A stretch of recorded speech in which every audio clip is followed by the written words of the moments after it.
The day you lose the freedom to choose your own future is the day you discover what your heart is really made of.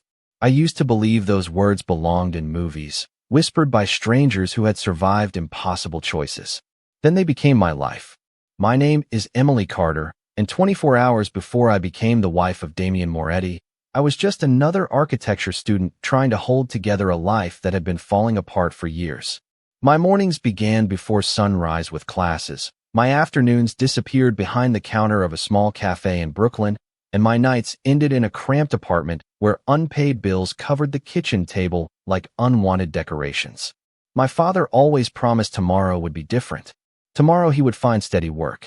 Tomorrow he would fix everything. But tomorrow never seemed to arrive. Instead, the phone kept ringing. Strange numbers. Quiet voices asking for him.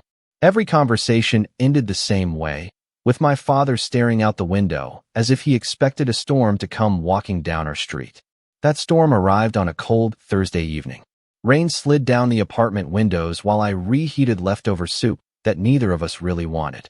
My father barely touched his bowl. His hands shook around the spoon, and for the first time in my life, I saw genuine fear in his eyes. Not embarrassment, not regret, fear. Before I could ask another question, 3 sharp knocks echoed through our apartment. They weren't impatient. They were certain. Whoever stood outside already knew the door would open. My father whispered my name so softly, I almost missed it. Emily, whatever happens, stay behind me. I had never heard him sound so defeated. The door swung open, and the room suddenly felt smaller. 3 men entered wearing perfectly tailored dark suits, their polished shoes leaving tiny drops of rain across our worn wooden floor. They didn't raise their voices. They didn't need to. Their calm carried more authority than shouting ever could. Then he stepped inside. Damian Moretti looked nothing like the dangerous men people whispered about online. He looked composed. Impossibly composed. Tall, broad-shouldered, with neatly combed black hair, pale skin, and piercing blue eyes that studied everything without appearing rushed. His charcoal overcoat fit as though it had been made only for him. The expensive watch on his wrist reflected the kitchen light as he removed a pair of black leather gloves with slow, deliberate movements. He glanced around our apartment only once before his attention settled on me. I couldn't explain why, but it felt less like he was looking at me and more like he was memorizing me. "Mr. Carter," he said evenly, "your time has expired." My father's shoulders collapsed. "Please, give me another month." Damian remained silent for several long seconds before speaking again. "No, but I am prepared to offer something else." His eyes never left mine. "Tomorrow morning, Emily becomes my wife, and every debt your father owes disappears." I could not breathe. The words settled over the room with impossible weight, as though the rain outside had suddenly become solid enough to crush the ceiling above us. My father looked at the floor, unable to meet my eyes, and in that single heartbreaking moment I realized he already knew this offer was coming. I searched his face for anger, for protest, for anything that looked like a father ready to protect his daughter. Instead, I found shame. Endless, unbearable shame. "No," I whispered before anyone else could speak. "That is not happening." Damian Moretti did not argue. He simply watched me with the same calm expression that had never changed since he walked into our apartment. It was unsettling. I almost wished he would lose his temper because at least then he would seem human. Instead, he stood there with perfect composure, as though time itself answered to him. "You have every right to refuse," he said quietly. "No one will force you to sign anything." Relief rushed through me until he continued. "If you refuse, your father will remain responsible for every obligation he accepted." My father closed his eyes. "Emily." His voice cracked before the rest of the sentence could escape. I turned toward him. "How much?" I asked. He hesitated so long that I almost repeated myself. Finally, he answered in a voice barely louder than the rain. "Almost $2 million. I laughed. It was not amusement. It was disbelief. We barely managed rent every month. $2 million belonged to another universe. I looked back at Damian. Why would anyone make this offer? He slipped one hand into the pocket of his overcoat. Because it solves every problem in this room. It creates mine. For the first time, something almost invisible crossed his face. Not irritation. Not satisfaction. Something closer to regret. "Perhaps," he admitted. Silence settled between us. One of the men behind him placed a simple cream-colored envelope on our kitchen table before stepping back without a word. Damien nodded toward it. Inside is a marriage license, transportation details, and legal documents confirming every debt will be permanently cleared the moment the ceremony is complete. I stared at the envelope as though opening it would somehow make my future disappear forever. My father suddenly dropped into the nearest chair and buried his face in his trembling hands. "I am so sorry," he whispered. "I never wanted this life for you." Tears filled my eyes, but they refused to fall.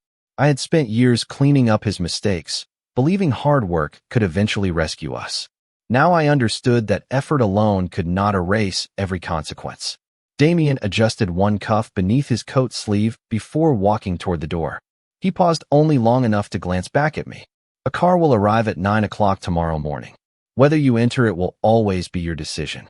Then he walked into the rain, leaving the apartment quieter than it had ever been, while the unopened envelope remained on our table like a future neither of us had the courage to touch. I did not sleep that night.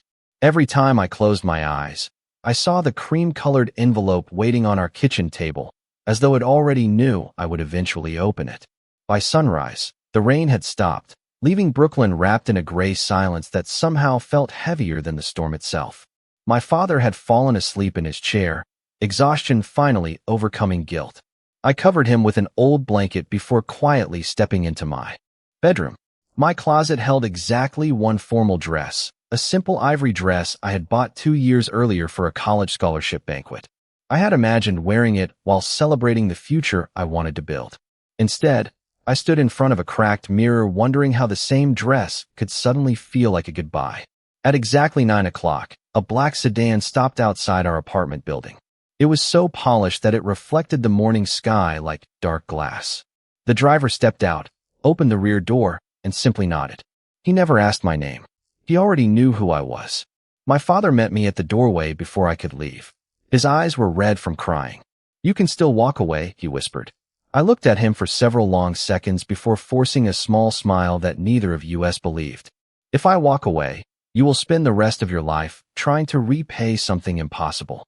I cannot let that happen." He tried to speak again, but emotion stole the words from him. I hugged him tighter than I had in years, then climbed into the waiting car before my courage disappeared. The ceremony took place inside a private estate overlooking the Hudson River. It was beautiful in the quiet way expensive places often are, with white stone walls, tall windows, and perfectly trimmed gardens that stretched toward the water. Everything looked peaceful, yet nothing felt familiar. A woman introduced herself as Margaret and guided me upstairs to prepare. She adjusted my hair, smoothed the wrinkles from my dress, and smiled kindly without asking unnecessary questions. It felt less like helping a bride and more like comforting someone about to step into an unknown life. When the doors to the small chapel opened, Damien Moretti was already waiting. He wore a perfectly tailored black suit with a crisp white shirt and a dark tie. He looked exactly as composed as he had the night before, his pale blue eyes calm, unreadable, almost distant. He did not smile when I approached. He did not pretend this was a love story. The officiant spoke softly while sunlight streamed through the tall windows behind us. My heartbeat drowned out half the words. Then came the vows. "Damien," answered first, his voice steady and unmistakably sincere.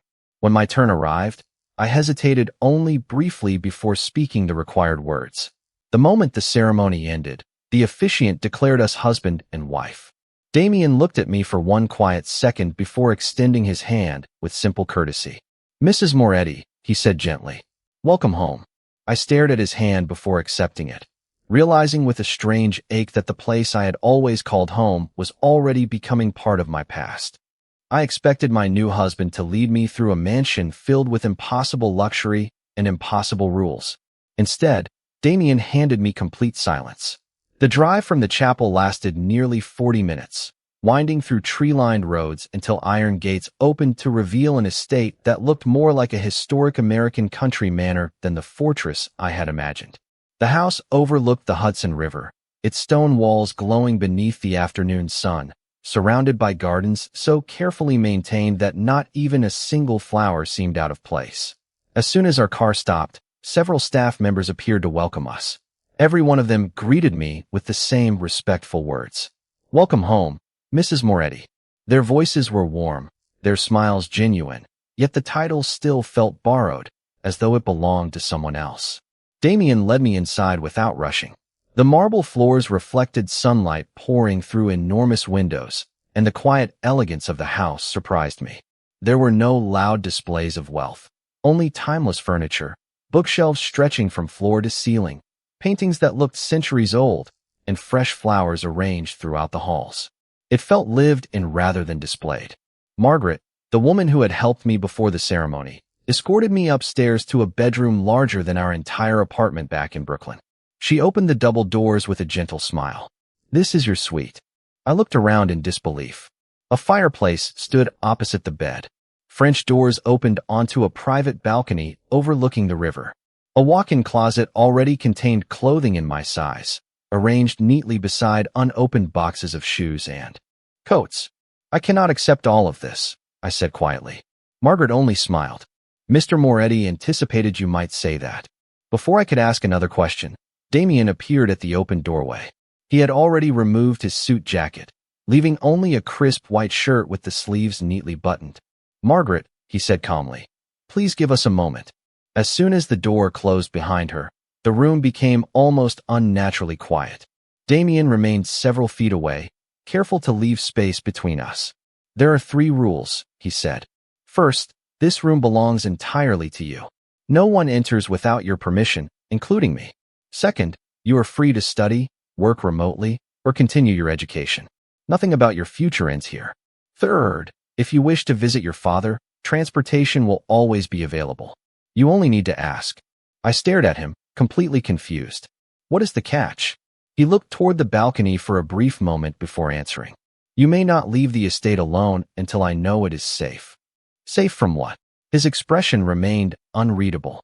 "There are circumstances you do not yet understand." Frustration rose inside me. "You expect me to accept that answer?" He met my eyes for several long seconds. "No, I expect you to question everything. I simply cannot answer every question today." Without another word, he placed a small silver key on the table beside the window. "It unlocks every room in this house except my office. You are a guest here before you are anything else." Then he quietly walked away, leaving me alone inside a room that felt less like a prison than a mystery I had only just begun to enter. The first few days inside the Moretti estate passed with a rhythm I could not understand. Every morning, I woke to sunlight spilling across the hardwood floor and the quiet sound of the Hudson River moving beyond my balcony. Breakfast appeared at exactly 7:30 without anyone knocking. Fresh coffee, fruit, eggs, and warm pastries waited on the dining table downstairs, yet Damien was never there. It was as if the house itself had learned how to anticipate every need before I spoke it aloud. The silence should have felt comforting, but instead it left too much room for questions. I began exploring the estate with the silver key Damien had given me. True to his word, every room opened except one. I found an enormous library filled with history books, architecture collections, and classic American novels. There was a music room with a polished grand piano, an indoor greenhouse overflowing with orchids, and a sunlit art studio overlooking the gardens. None of it matched the picture I had painted in my mind of a ruthless man obsessed only with power. Late one afternoon, I wandered into the west garden and noticed Damien standing beneath an old oak tree. He was dressed far more casually than I had ever seen him, wearing a navy sweater instead of a suit. At first, I considered turning around before he noticed me, but then I realized he was not alone. An elderly woman sat beside him in a wheelchair wrapped in a soft blanket despite the mild weather. Damien was reading aloud from a worn hardcover novel while she listened with a peaceful smile. Every few pages she interrupted him to laugh or correct his pronunciation of an Italian phrase, and each time he smiled with quiet patience. I had never seen that expression on his face before. It transformed him into someone almost unrecognizable. Margaret quietly approached and stood beside me. "That is Mrs. Lucia Romano," she whispered. She was the wife of one of Mr. Moretti's oldest family friends. "She has no living relatives now." I looked back toward the garden. "He visits her every day?" Margaret nodded. "Never misses an afternoon if he is in town." Before I could respond, another black SUV arrived near the front entrance. Several children climbed out carrying backpacks and sketchbooks, laughing as they hurried toward the guest house. I frowned in confusion. Margaret noticed. Every Wednesday, local students attend free art and tutoring programs here. Mr. Moretti funds everything anonymously. I stared at her, certain I had misunderstood. Why would he keep that secret? She smiled gently. Because he believes kindness loses something when it asks to be admired. That evening I found Damien alone in the library, carefully returning a book to its shelf. I could no longer keep the question inside. Who are you really? He paused with one hand resting on the spine of the book before looking at me with those steady blue eyes. Someone who learned a long time ago that people usually decide who you are before they ever ask your name. For the first time since our unexpected marriage began, I wondered if I had done exactly the same thing. The following morning began like every other morning inside the estate, peaceful enough to make me forget that my life had changed forever. The gardens shimmered beneath the early sunlight, birds drifted between the old maple trees, and the river beyond the terrace reflected the clear blue sky without a single ripple. For the first time since my wedding, I caught myself believing Damien had been overly cautious. The world outside these gates suddenly seemed far away, almost imaginary. After breakfast, Margaret asked whether I wanted to help prepare art supplies for the children arriving later that afternoon. I gladly accepted. We spent nearly an hour arranging paintbrushes, sketchbooks, and colored pencils across long wooden tables inside the guest house. Their laughter had become my favorite sound in the estate. It reminded me that ordinary life still existed somewhere beyond difficult choices and unexpected marriages. Around noon, I decided to walk through the rose garden before the students arrived. One of the security officers politely followed several yards behind, never speaking unless necessary. I remembered Damien's rule about remaining inside the estate, but the gardens stretched for acres, and I felt perfectly safe surrounded by familiar paths and blooming flowers. Then my phone vibrated. It was my father. His voice sounded stronger than it had in weeks. "Emily, I just wanted to hear your voice," he said. "Everything is settled." They really kept their promise. Relief washed over me. We spoke only a few minutes before he reminded me to take care of myself. As I slipped my phone back into my pocket, I noticed the security officer pressing a hand against the small radio clipped to his jacket. His calm expression changed almost instantly. He looked toward the front gates, listened carefully for several seconds, then turned to me with surprising urgency. "Mrs. Moretti, we need to return inside the house." "What happened?" I asked. "Please," he answered politely. "Mr. Moretti asked that we bring you inside immediately." Before I could ask another question, a black sedan appeared beyond the outer driveway where no scheduled visitors were expected. The vehicle remained parked outside the main entrance instead of approaching the house. Nothing alarming happened. No one rushed forward. No one shouted. Yet every member of the security team became noticeably more alert. The peaceful atmosphere disappeared without a single dramatic moment. It was simply gone. Within minutes, Damien's dark SUV rolled through the gates much earlier than usual. He stepped out before the vehicle had fully stopped and walked directly toward me with long, determined strides. His composed expression remained intact, but his eyes searched my face as though confirming something important. "Are you all right?" he asked. The question caught me completely off guard. "Yes," I answered softly. "I am fine." He released a slow breath that I had never realized he was holding. For a brief second, the careful distance he always maintained disappeared, replaced by unmistakable relief. Then his familiar composure returned. "Good," he said quietly. "That is all that matters." Standing there beneath the afternoon sun, watching the guarded expression return to his face, I finally understood one unsettling truth. Damien had never kept me inside the estate to control my life. He had been trying to protect it. That evening the estate felt different, although nothing visible had changed. The chandeliers still cast warm light across the marble floors. Dinner was served precisely at 7 o'clock, and the river beyond the windows continued flowing with quiet certainty. Yet I noticed the security team speaking more often into their radios, and every gate remained closed long before sunset. No one explained why, and for the first time, I no longer demanded answers. Instead, I watched Damien. He arrived at the dining room nearly an hour later than usual, loosened the knot of his dark tie, and apologized for keeping me waiting. It was such an ordinary gesture that it caught me completely by surprise. Powerful men were not supposed to apologize over dinner. We ate mostly in silence until I finally set down my fork. You came back because you thought something had happened to me, did not you? He looked up slowly, knowing there was no reason to deny it. Yes. Because of the car outside the gate? He nodded once.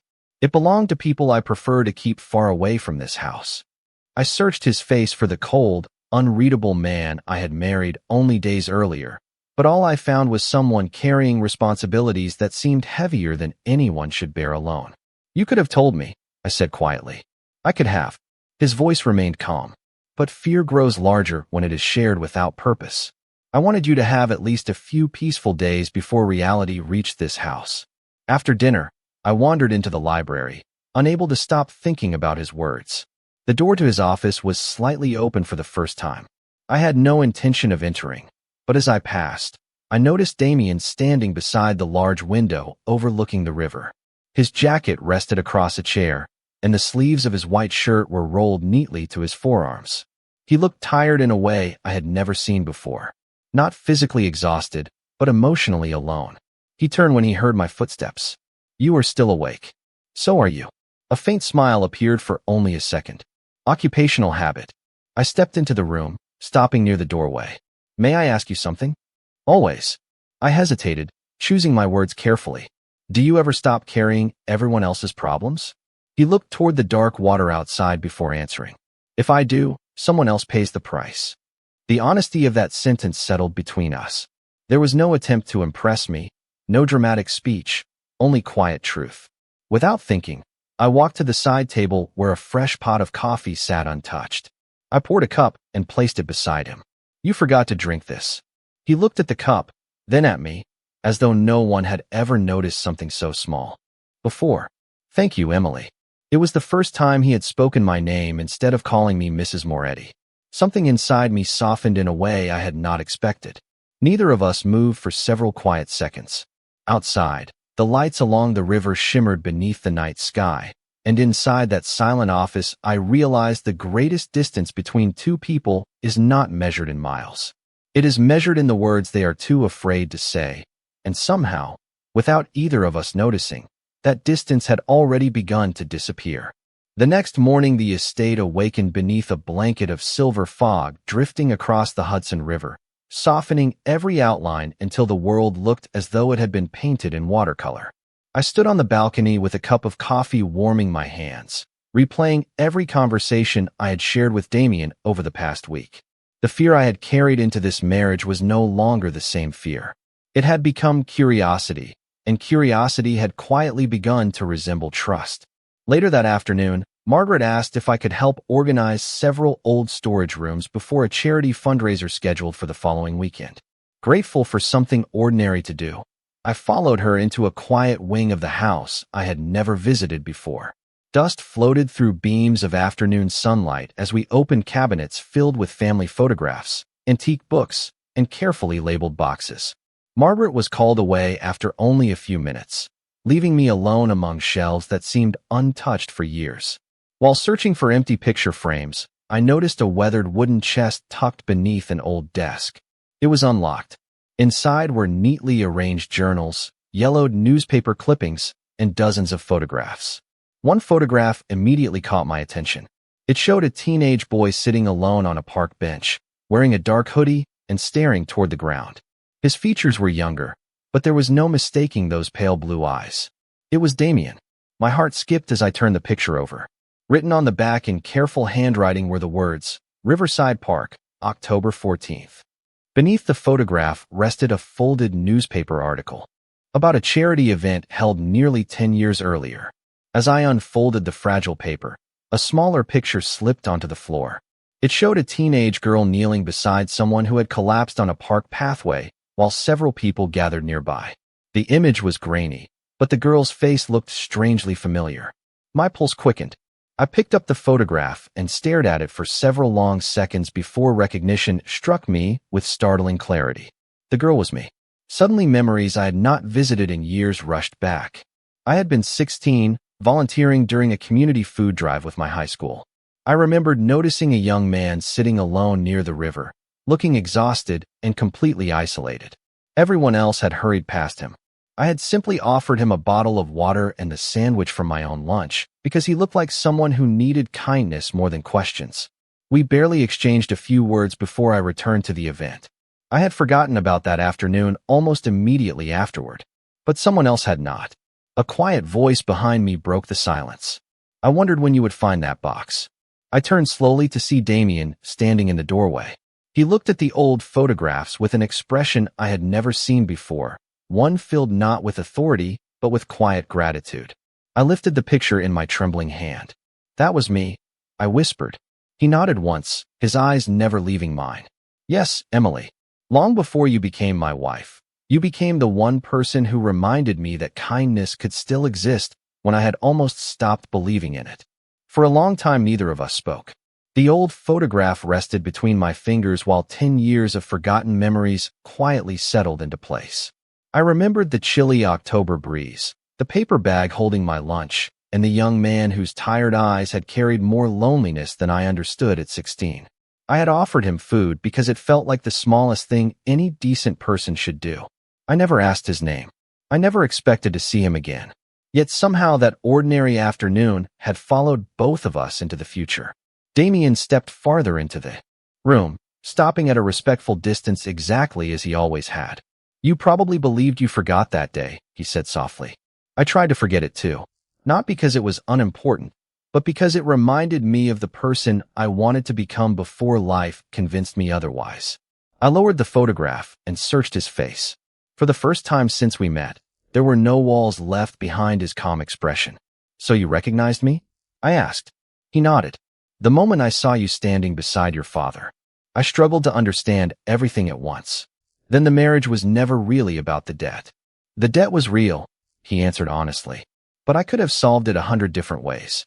I chose the only one that gave me a chance to know whether the young woman who once showed kindness to a stranger still existed. My eyes filled with quiet tears. You should have told me. I wanted you to judge me for who I was now, not because of something you did years ago. His answer carried no excuse, only truth. Days later, the estate welcomed guests for the annual charity fundraiser. Families wandered through the gardens. Children displayed paintings they had created in the guest house, and laughter drifted across the river with the warm spring breeze. Watching Damien greet every guest with quiet humility, I finally understood that the strongest people are often those who never feel the need to prove their strength. As the evening came to an end, I found him standing beneath the same old oak tree where I had first seen him reading to Mrs. Lucia Romano. He looked toward the river before speaking. There is one last document I need you to sign. My heart skipped as he handed me a single envelope. Inside was not another contract of obligation, but a legal declaration ending every condition connected to our marriage agreement. I looked up in surprise. You are free, Emily. If you wish to leave tomorrow, no one will stop you. I smiled through tears that finally refused to stay hidden. Slowly, I folded the document, placed it back inside the envelope, and rested it in his hands. I do not want to stay because of a contract, I whispered. I want to stay because, somewhere between fear and trust, this house became my home, and you became the man I chose for myself. Damien did not answer immediately. He simply reached for my hand with the same quiet courtesy he had shown on our wedding day. Only this time I held on without hesitation. Looking back now, I finally understand that freedom is not only the ability to walk away. Sometimes freedom is discovering the courage to remain exactly where your heart has already decided to belong.